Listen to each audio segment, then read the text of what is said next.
¿Cómo es el día a día de un médico forense? La pregunta del millón. Que son las guardias que todos conocemos de 24 horas en las que hacemos los levantamientos de cadáver. Normalmente nosotros hacemos algo porque hay una muerte que es violenta, ¿no? Todas las muertes violentas, homicida, accidental y suicida o sospechosa de criminalidad. Pues de haber hecho las oposiciones que las aprobé pensé, no puedo estar sin el título. Me volví a presentar al MIR y hice la especialidad. Y se hace todo hasta intentar llegar a la causa de un embarazo general que llegó a término y bueno, hubo el homicidio de uno de los bebés. Que te lo llevas a casa, ¿no? Lo que has visto y los hechos y lo que ha pasado, ¿no? Y es duro, es duro.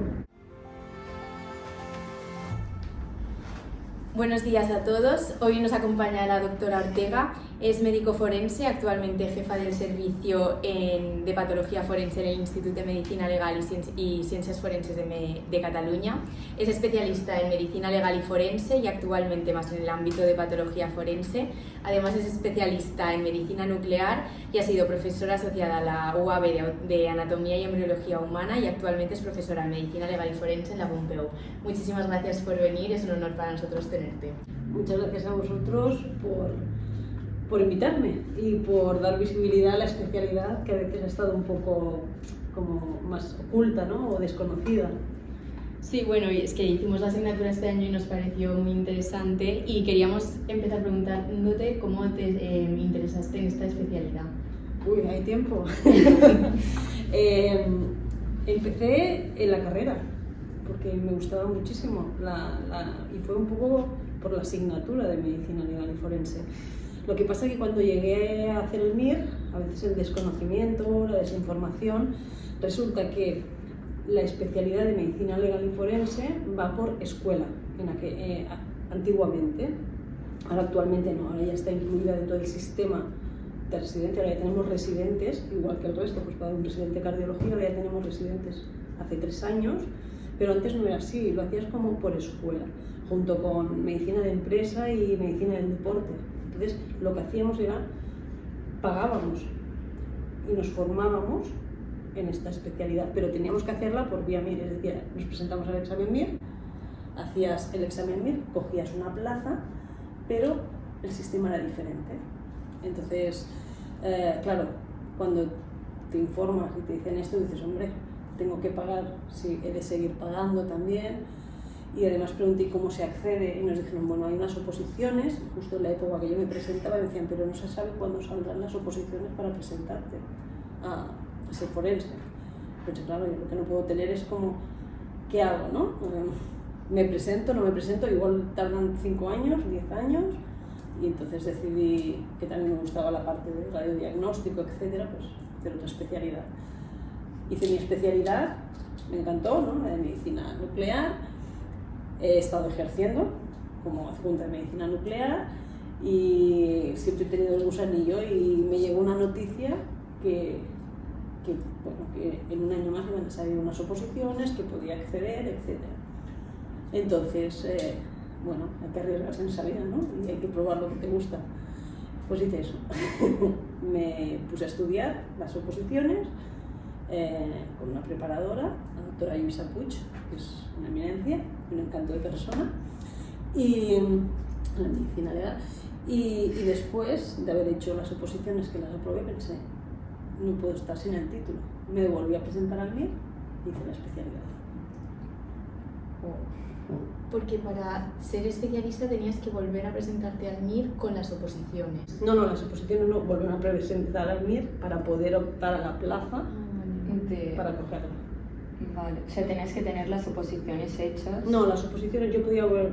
Una vez empecé, había hecho todo el estudio, había hecho las oposiciones, pensé, me gustaría tener la especialidad realmente. Y entonces hice otra vez el MIR y me presenté. ¿Y cómo funciona ahora que has dicho que hay residentes? Bueno, ahora estamos en una época un poco de impasse, porque lo que realmente es válido es la oposición. Es una oposición estatal para entrar en la medicina legal y forense, y entonces pues todos los que quieran ser médicos forenses tienen que pasar por esta oposición. Y no era como un requisito tener la especialidad en medicina legal y forense. Pero esto cambió con la ley del Poder Judicial y ya se habla que la gente que está ejerciendo la medicina legal y forense tiene que ser especialista en medicina legal y forense. Esto también ha venido ahora con toda esta modificación que hubo a nivel de sanidad del sistema MIR, y se incluyó la medicina legal y forense, que no ha costado, pero se ha costado, dentro del sistema de formación, ¿no? Como el resto de MIRes. Entonces, ¿ahora qué pasa? Ahora tenemos residentes que se están formando ya, que son 4 años, ¿no? Como la mayoría de especialidades, en medicina legal y forense. Paralelamente se continúan haciendo oposiciones, pero yo creo que de aquí a un futuro se tendrá que valorar cómo se quieren hacer estas oposiciones, porque ahora son estatales a nivel de todo el Estado, pero en el momento que vayan saliendo ya estos especialistas, que ya son especialistas en medicina legal y forense, igual que en el hospital, o igual se hacen, no lo sé el sistema cómo será, pero igual se hacen oposiciones más pues por comunidad, cada uno con sus especialistas, etc. La verdad es que eso está aún por ver, pero actualmente siguen entrando la vía oficial, ¿no? Es la oposición, pero ahora nos vamos a encontrar un poco en una época de transición, por decirlo así, ¿no? Entre los nuevos residentes, ¿no? De medicina legal y las oposiciones. Y si no me equivoco, hay muy pocas plazas, ¿verdad, en el MIR? ¿Por qué hay tan pocas plazas?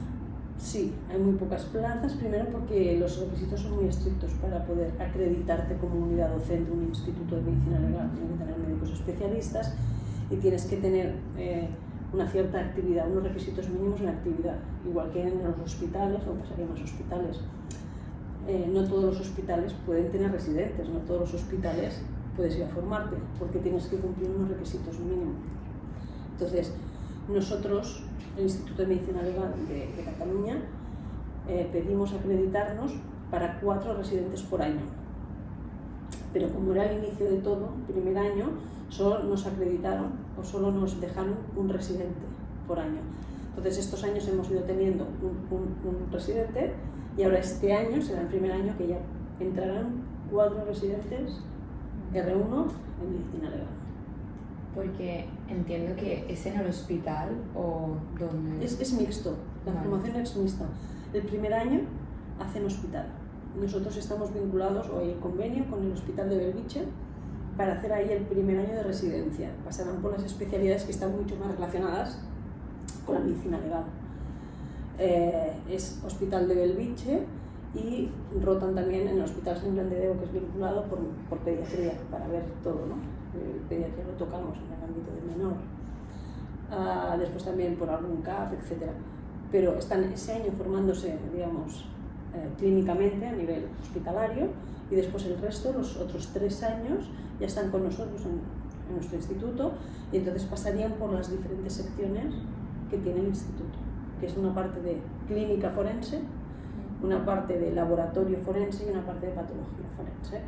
La clínica forense, digamos que es lo que abarca más, porque abarca toda la parte de valoración de daño corporal, toda la parte de violencia de género, toda la parte de psiquiatría forense, la determinación, por ejemplo, de la edad también en menores no acompañados, y después la parte de patología, que ahí entra la parte de antropología, histopatología, y la parte de laboratorio.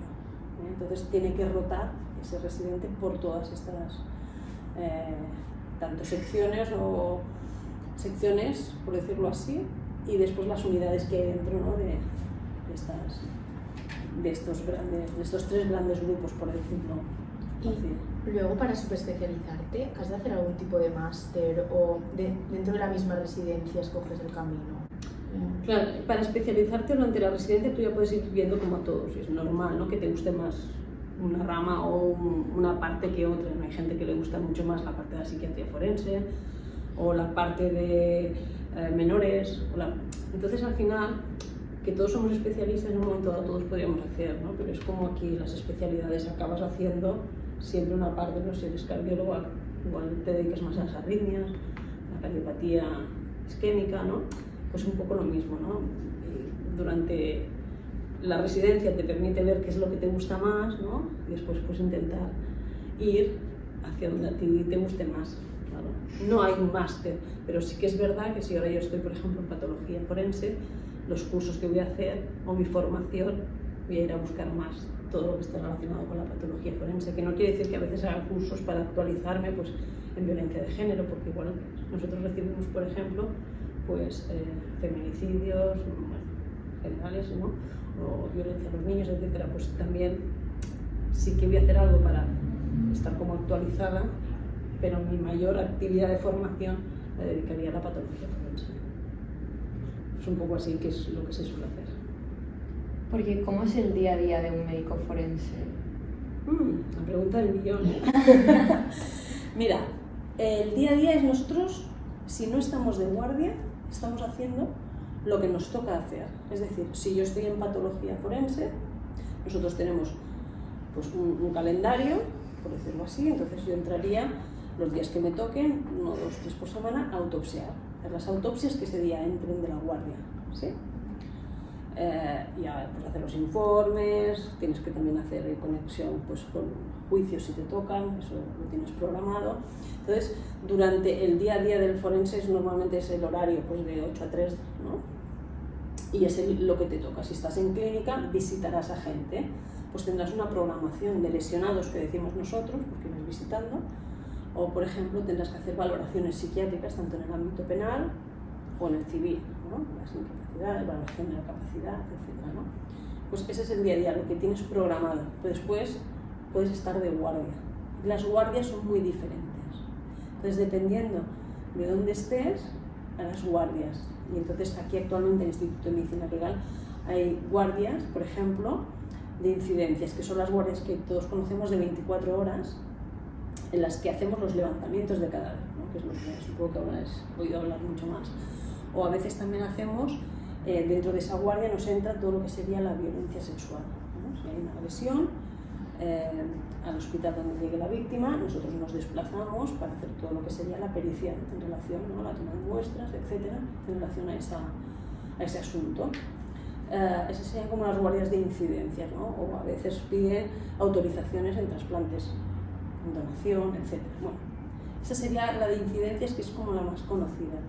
Pero en Barcelona hay mucho volumen de trabajo, entonces las tienen un poco como clasificadas, porque también tenemos que hacer, por ejemplo, asistencia a detenidos. El detenido cuando pasa a las que, ya sabéis, ¿no? Que se detiene una persona, se queda en calabozos con Mossos y antes de 72 horas tiene que pasar a disposición judicial. El juez tiene que decidir si lo pone en libertad o si se va a prisión o lo que sea. Entonces, cuando ese detenido pasa a disposición judicial, están los calabozos de la Ciudad de Justicia y ahí somos los médicos que tenemos que dar asistencia a esa persona detenida, pues si se encuentra mal, yo no sé si tiene una cefalea, es un hipertenso y necesita medicación, si es un diabético y hay que tratarlo, o si es un epiléptico y hace una crisis epiléptica, me ha pasado, pues hay que tratarlo, ¿no? Entonces sí que tenemos como si fuésemos una atención primaria básica y en el momento si ves que un individuo pues está haciendo una clínica que realmente puede ser grave, se llama el SEM, vienen y se lo llevan. O sea que también es otra guardia que hacemos, que igual es menos conocida, por decirlo así. Después tenemos las guardias específicas en relación a violencia de género, ¿no? A violencia sobre la dona, o las guardias específicas de menores, para determinaciones de la edad, o en fiscalía pues si hay un detenido menor, etc. O sea que son diferentes. La guardia de patología, que es el médico que se tiene que dedicar, ¿no? El patólogo, pues a valorar cada día todos los cadáveres que entran, cómo se han de repartir, cómo se han de hacer, si falta documentación, se ha de autopsiar. Ese día es el que lleva todo ese procedimiento. Porque ¿cuántas autopsias se hacen al día en Barcelona? Depende de los días. Yo te puedo decir que al año unas 3.000 autopsias, solo en la ciudad de Barcelona.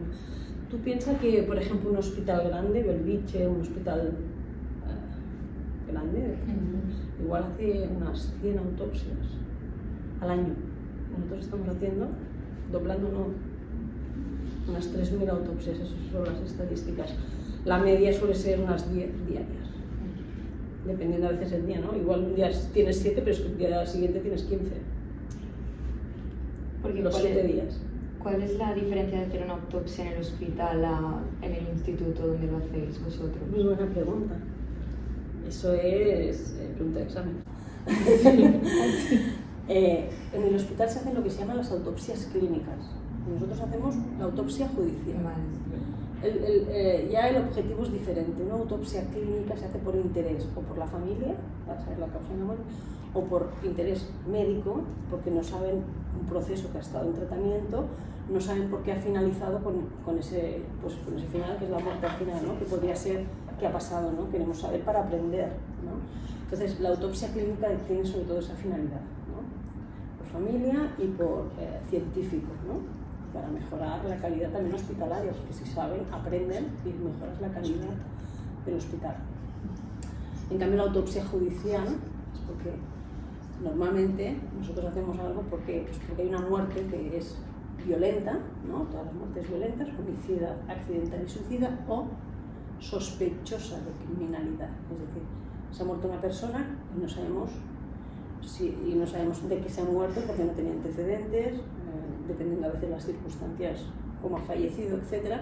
Entonces, no va a haber un certificado médico, un médico nos lo va a certificar y por lo tanto se judicializa. Hay que hacer una autopsia judicial para estudiar la causa y las circunstancias de la muerte. ¿Y realmente se llega a saber siempre la causa de muerte?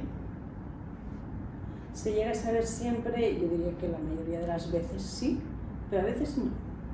Hay veces que hacemos autopsias que llamamos blancas, que podemos encontrar hallazgos como inespecíficos y qué ha pasado, ¿no? Y por eso a veces en estas autopsias incluiríamos hacer estudios genéticos, a ver si... Y a veces con el estudio genético puede dar respuesta, pero a veces tampoco, ¿no? Entonces, claro, no son la mayoría, ¿no? Afortunadamente son la minoría, pero haces todo y a veces el organismo ha hecho una arritmia y es complicado demostrar por qué pasó, ¿no? Cuál fue el evento final, ¿no? ¿Por qué, no? Y lo haces. Y se hace todo hasta intentar llegar a la causa. ¿Y en estos casos qué se hace? ¿Causa específica de muerte? No, hay que poner, entonces tú sabes que al final el evento suele ser cardíaco, en estos casos no es nada más una arritmia cardíaca, es una muerte súbita, entonces tú explicas, ¿no? Pues todo lo que hay y cómo llegas a este diagnóstico, a esta causa de muerte. Sí, son como un reto. Aquí aún la ciencia tenemos que ponernos mucho más. Porque se pueden reabrir casos. Y se pueden hacer segundas autopsias. Lo que pasa es que para eso el cadáver no tiene que estar incinerado, pero si el cadáver en vez de está enterrado, ¿no? Inhumado y no está incinerado, y imagínate tú que hay dudas que ha habido, o incluso en un homicidio el abogado de parte, ¿no?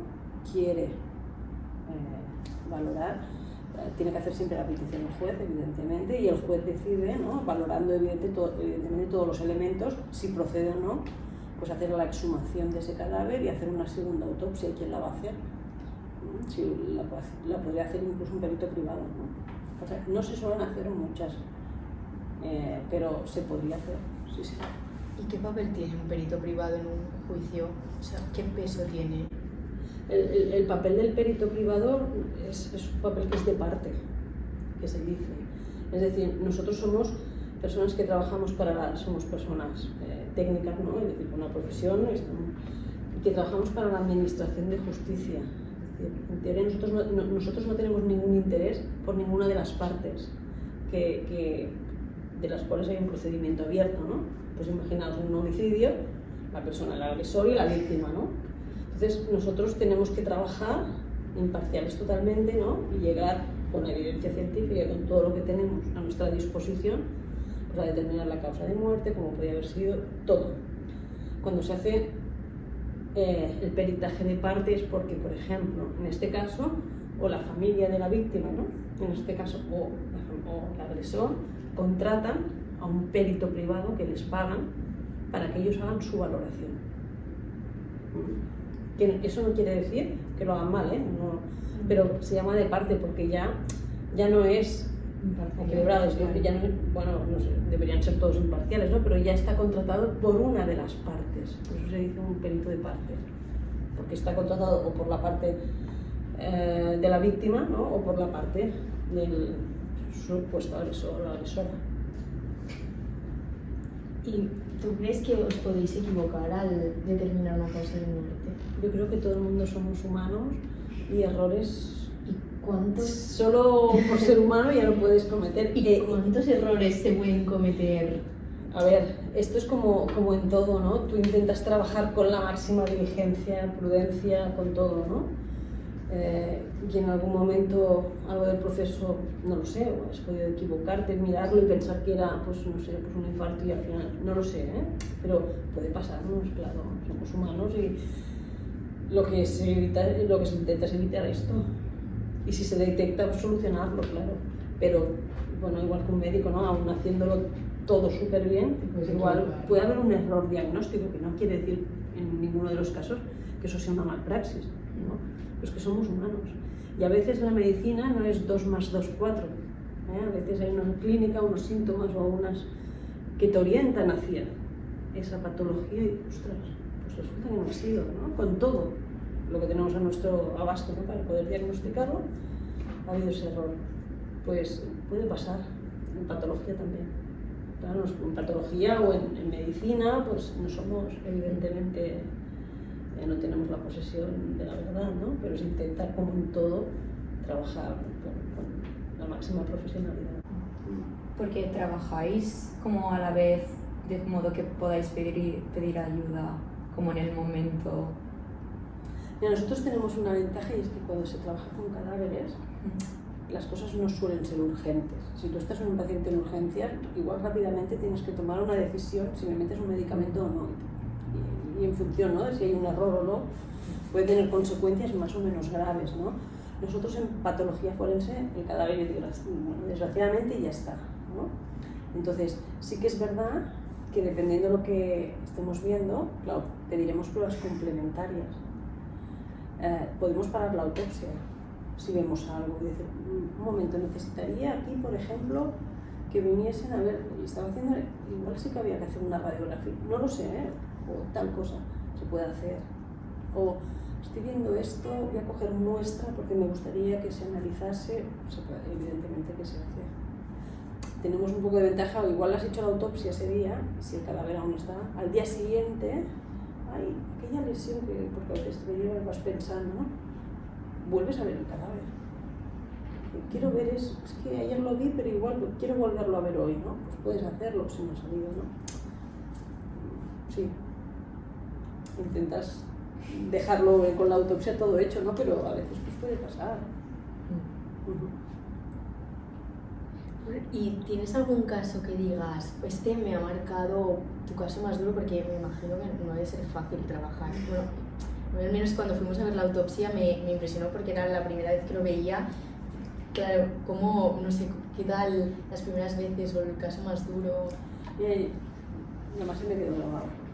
Porque yo cuando empecé a ser, ¿no?, médico forense, me acuerdo en una guardia, que además siempre suele pasar esto cuando en verano, menos gente, menos personal para pedir socorro, ayúdame, necesito ayuda. Y fue un caso de un embarazo gemelar que llegó a término y bueno, hubo el homicidio de uno de los bebés, el otro fue omisión del deber de socorro por la situación.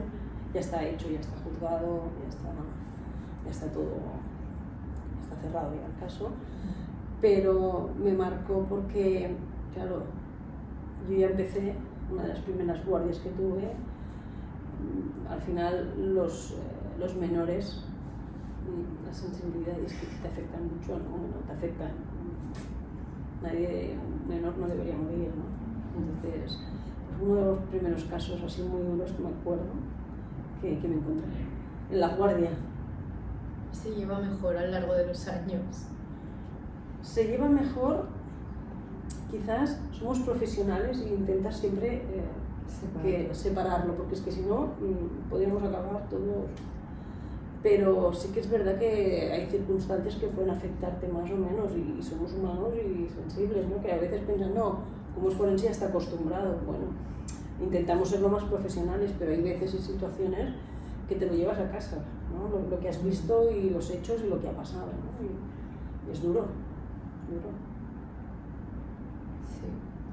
Porque en algún momento te has planteado dejarlo o volver a cambiar de especialidad?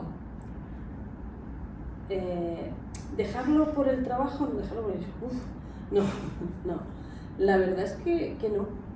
De hecho, ahora quiero complementarlo porque en el Instituto de Medicina Legal vamos a poner un TAC. ¿Te acuerdas que os enseñamos y tal? Con lo cual, yo iba a tener las dos especialidades que me gustan, ¿no? Imagen y la medicina legal y forense. Pero la verdad es que no me he planteado dejarlo porque me parece raro, pero es que me gusta mucho. Trabajar los casos es como un reto cada día, ¿no? De lo que te vas a encontrar, cuáles van a ser las causas. Es gratificante cuando puedes llegar a una causa o cuando puedes, ¿no?, ver claramente cómo ha sido, pues, el homicidio, no sé, sí. ¿Se asemeja a la idea que tenemos de ese CSI o esas series? Porque claro, dices ahora esto de gratificante y en las series siempre acaban que saben cómo ha sido. ¿Se parece?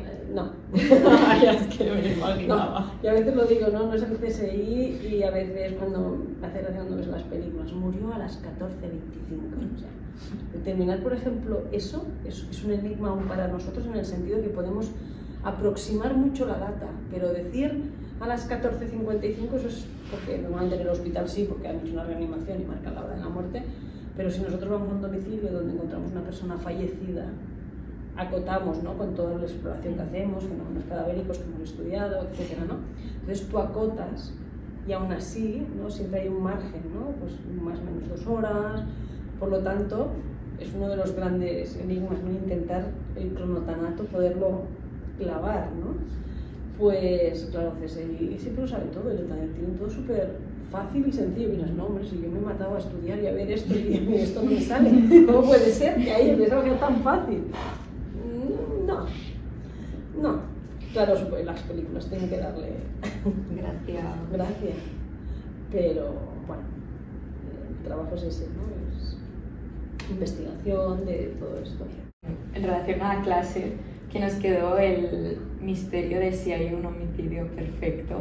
Yo creo que sí, pero sí.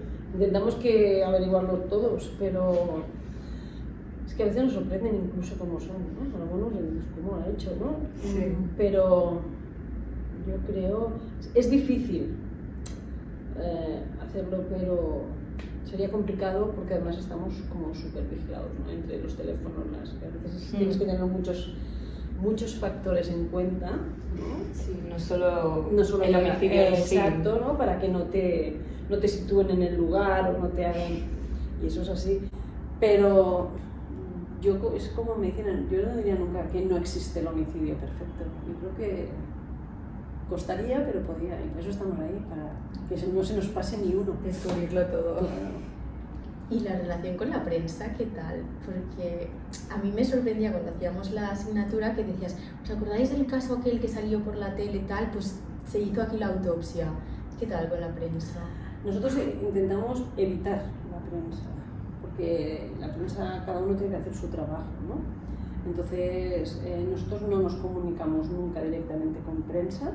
Las noticias que puedan salir del Instituto de Medicina Legal salen a través de de prensa de justicia, es decir, hay un departamento de prensa oficial que es el que daría la comunicación de la noticia que sea, porque hay noticias que son muy mediáticas, ¿no? Entonces nosotros nunca vamos a hablar sobre un caso a la prensa directamente, ¿no? La prensa lo intenta, evidentemente es su trabajo, ¿no? A ver dónde... Entonces, claro, se basan en indicios, en lo que han visto, que si los Mossos, que si a ver por aquí, intentan coger, y claro, a veces dicen cosas, y dicen, ay, es que esto no es... Claro, las oímos y nosotros que estamos dentro del caso, y es que esto no es así exactamente, ¿no? ¿De dónde han sacado esa información? No lo sabemos, ¿no? Pero a veces yo creo que la prensa tiene que hacer su trabajo, nosotros el nuestro, y que la comunicación tiene que ser algo muy serio en ese sentido, ¿no? La comunicación de la noticia de la índole que trabajamos, y a mí me parece muy bien que esté, pues eso, a través de un servicio oficial, ¿no?, de prensa, donde se va a transmitir lo que hay. Pasando un poco ahora al tema de violencia, que hemos hablado ahora un poco de patología, vosotros también tratáis violencia de género y violencia de menores, etc.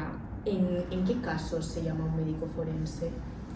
Pues mira, aquí hay dos, yo diría, por ejemplo, la violencia sexual, ¿no? Las agresiones sexuales, tanto desgraciadamente el número mayoritario es en mujeres, ¿no?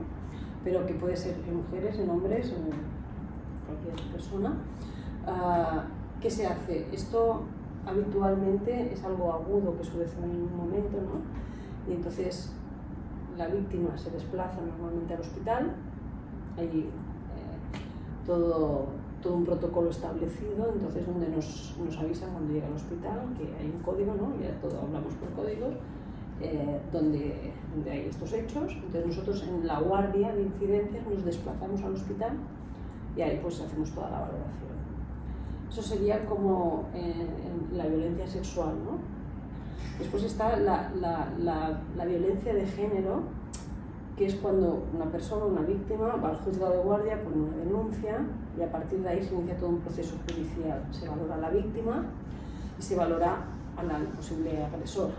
Entonces hay una parte que es una primera, que es más el juzgado de guardia, pero después todo esto, existen ahora lo que se llaman las unidades de valoración forense integral, donde se valora en conjunto médico forense, un psicólogo y un trabajador, una trabajadora social.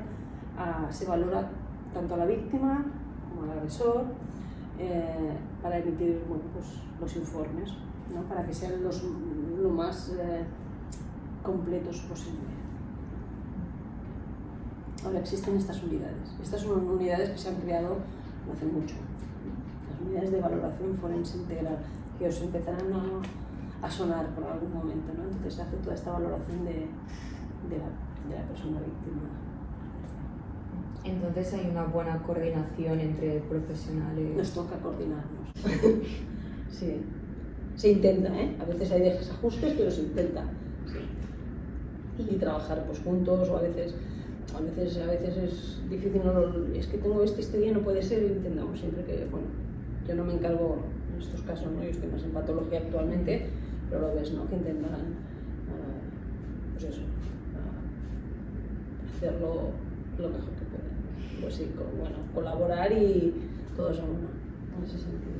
Y con todo el tema de las nuevas drogas que están saliendo para la sumisión química y la violencia sexual, entiendo que vosotros también tenéis un papel importante para determinar esto o cómo funciona. Claro, los análisis toxicológicos que se hacen en el laboratorio de toxicología, esto la autora jefe del servicio de toxicología eso lo podría explicar muchísimo mejor, ¿no? Evidentemente, que es la experta, pero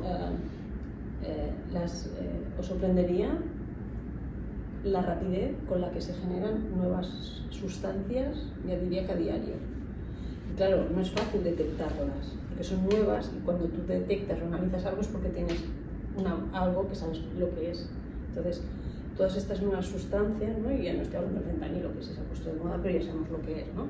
Pero nuevas sustancias de nueva generación, que es complicado detectarlas y tienes que estar muy al día y a veces cuesta, ¿no? Detectarlas. Se intentan, y se están con aparatos cada vez más sofisticados y tal, pero es que os sorprendería cada vez, porque ya son realmente drogas de síntesis, que es que cambias un oxígeno por un carbono o tal y te ha salido una nueva droga y ahora eso detéctalo. Entonces es difícil, es un reto realmente de la toxicología en el día a día. Pues, sí, es muy interesante. Y con el tema de violencia de género y violencia sexual, ¿cuál es la magnitud del problema? Me refiero, hay veces que hay números por internet y así, pero ¿cuál es la magnitud del problema y más en nuestra ciudad? Ha habido un incremento en los últimos años. Esto está reflejado en estadísticas y en datos que tenemos, ¿no? de cuántos casos vamos, etc., ¿no? Y sí que hay un incremento. ¿Por qué? No sé si es porque igual estamos más sensibilizados, ¿no? Y no nos da, ya no diría vergüenza, pero sí que es más fácil ir a denunciar o a decir me ha pasado esto, que igual antes se veía como algo, no iba a decir tabú, ¿no? Pero no salía tanto a la luz. Igual ese es uno de los factores, no lo sé, ¿no? Habría que valorarlo realmente, pero la verdad es que existe un aumento muy importante, ¿no? en violencia sexual claramente ascendente. Sí. Y en violencia a menores también ha aumentado. Yo creo que los datos, ahora me has pillado ahí justo en lo que decirte, pero quizás ha ido aumentando, pero no tanto o no tan exponencialmente o tan rápidamente o que se ve tanto, ¿no?, como la violencia sexual en general en el adulto, ¿no? Pero sí que también estamos viendo un incremento y de hecho, por ejemplo, en menores se han creado las Barnahouse. Habéis oído hablar de las Barnahouse, que ahora son unas casas, ¿no?, que intentan ser muy adaptadas, ¿no?, pensando en la víctima, en el menor, ¿no? Porque, claro, un menor que tenga que ir a un juzgado, que es un sitio frío, donde primero pasa por el fiscal, que si el juez, que si el forense, que si el psicólogo, que si un montón de gente, ¿no? Al final, entonces se intenta al revés, que sea el centro, ¿no?, la víctima, el menor, en estas casas, y vaya, esas casas son como casas, ¿no? Son casas hay juguetes, hay una cocina, un sitio agradable, ¿no?, que no es un sitio donde entonces ahí se desplazan profesionales, ¿no?, desde pediatras, psicólogos, médicos forenses, para valorar a estos niños. Estos niños sobre todo son en violencia sexual no aguda, que ha sido crónica, ¿no?, donde se destacan igual unos abusos, unos malos tratos ya del pasado, no recientes, por decirlo así. Y es importante, yo creo que también es otra forma, ¿no?, de empezar a visualizar cosas que están saliendo de años atrás, ¿no? Es muy interesante también, o sea, esa nueva forma, ¿no?, de poner en el centro al menor, ¿no?, y que sea lo más cómodo para el menor, que no suponga otra revictimización con todo lo que supone un proceso judicial, que es duro, o sea, a veces hasta yo a juicio, ¿no?, que tenemos que estar acostumbrados a ir a juicios, ¿no?, y cuando vamos a juicio vamos nerviosos porque nos hemos preparado el caso, porque nunca sabes por dónde te va a salir la pregunta de uno de los abogados, del fiscal o de quien sea, ¿no? Entonces, a veces lo que mentamos en broma parece que el acusador sea yo, ¿no? Porque vas, pues bueno, intentas hacerlo lo mejor posible y a veces ese punto, ¿no?, de neguir, ¿no?, de nervios, no lo quita nadie al entrar, ¿no? Después ya empiezas a hablar, pero a veces... ¿Y a nivel personal te afecta también estos casos? Violencia sexual, violencia de menores.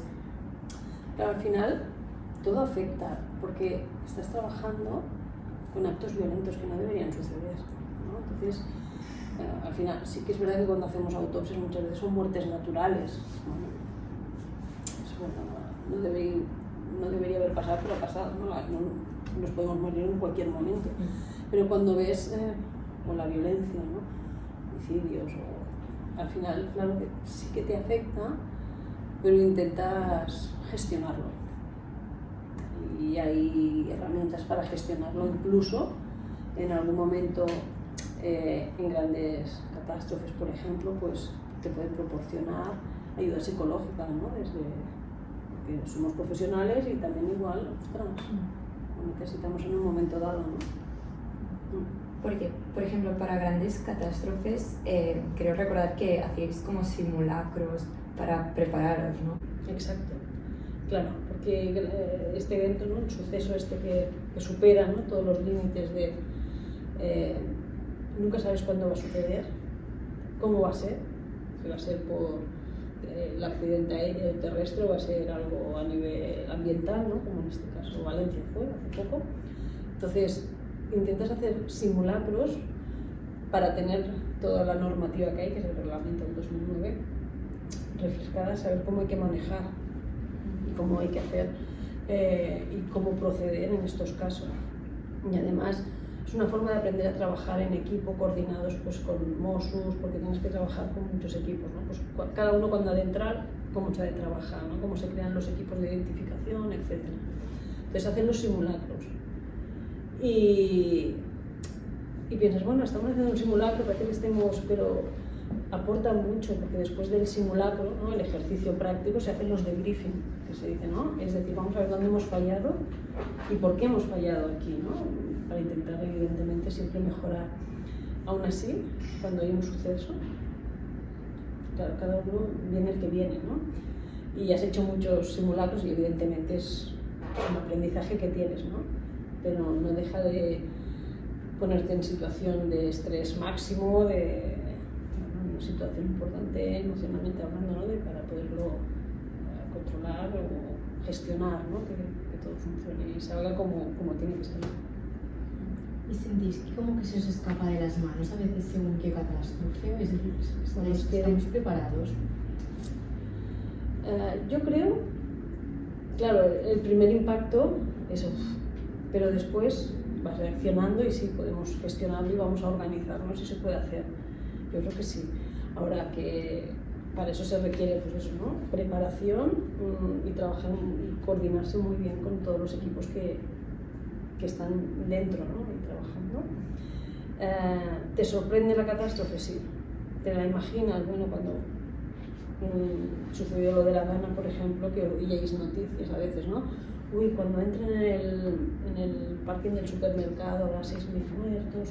Bueno, se hablaban de barbaridades de... Claro, piensas, no puede ser, pero sí es. A veces porque aún no está... Después cuando ya estás en situación, estás viendo, bueno, pues estás viendo todo se va situando. Pero emocionalmente es duro la gestión, pero yo creo que sí. Sí que estamos preparados, bueno, se intenta, ¿no? Al máximo dentro de nuestras posibilidades. Claro, qué es lo que pasará no sabemos, ¿no? En un suceso de estos depende, pues, la magnitud, igual sí que, bueno, pero también está, si nos supera tanto, también se puede pedir ayuda, ¿no? O sea, pedir ayuda a compañeros de otros sitios, ¿no? De otras comunidades, incluso internacionales, ¿eh? Que hay equipos preparados para intentar gestionarlo. Porque, ¿cómo funciona la organización en sí? Porque, por ejemplo, si hay una gran catástrofe, se desplazan los médicos forenses todos al sitio. No, todo eso está gestionado, se crea un comité, que se llama comité de crisis, ¿no? Un comité donde están, pues, los directores, digamos, pues, representados, ¿no? Desde incluso el juez, ¿no? que es el que va a llevar ese procedimiento, porque le toque que se designe, pues el director del Instituto de Medicina Legal, el jefe, no sé si se llama director o jefe, pues de la policía, del Instituto Nacional de Toxicología, de bomberos, del SERM. O sea, se genera un gabinete, un comité, donde ahí se van a tomar las decisiones. ¿Y en función de qué? Pues en función de la catástrofe, ¿no? Del tipo de catástrofe, en función de todo eso, ahí se van a pautar las normas de cómo se ha de proceder, ¿no?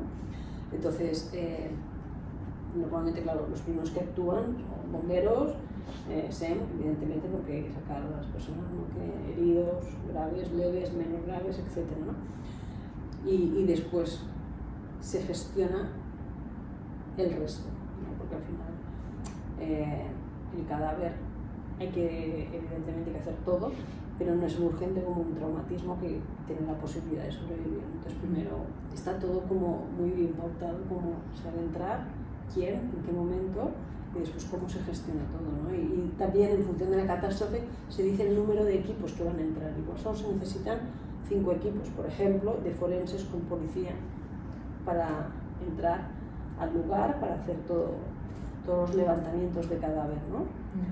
Y en autopsias pues también se establecen los equipos que van a trabajar, ¿no? Y después lo que hay que hacer es ir cambiándolos, porque tú no puedes tener a una persona 24 horas trabajando ahí con esa tensión, que al final cometerás errores. Lo que sí que necesitas también es ir recambiando los equipos. Pues cada 8 horas se cambian, bueno, lo que se decide.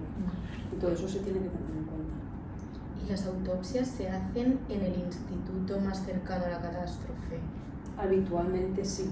O si no hay, se puede crear, que eso también está establecido en los protocolos, ¿no?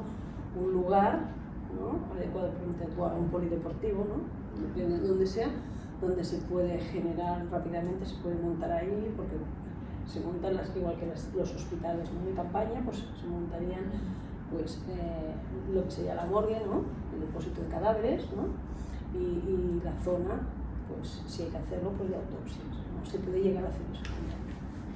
O sea, la cuestión es adecuarse, ¿no? Y tener todo eso contemplado.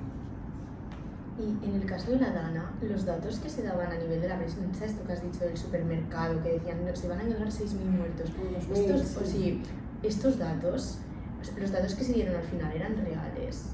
Claro, los datos oficiales, los datos que son los oficiales son los que se transmitieron a través del comité de integración de datos, que es donde se gestionan todos los datos, etcétera. Y ahora yo me acuerdo que eran 223 muertos, creo, más 3 desaparecidos, que no sé si han recuperado alguno más o no en la época. Entonces, esos son los datos oficiales, esos son los datos que realmente hay que creerse. ¿Y se identificaron todos los cadáveres? De los que llegaron a... Sí, hay 3 que están desaparecidos. Todos están identificados. Porque en cuanto a comunicar a la familia todo lo que, bueno, en plan, si se ha encontrado la persona y tal, eso no lo hacen los médicos forenses, ¿no? Sí.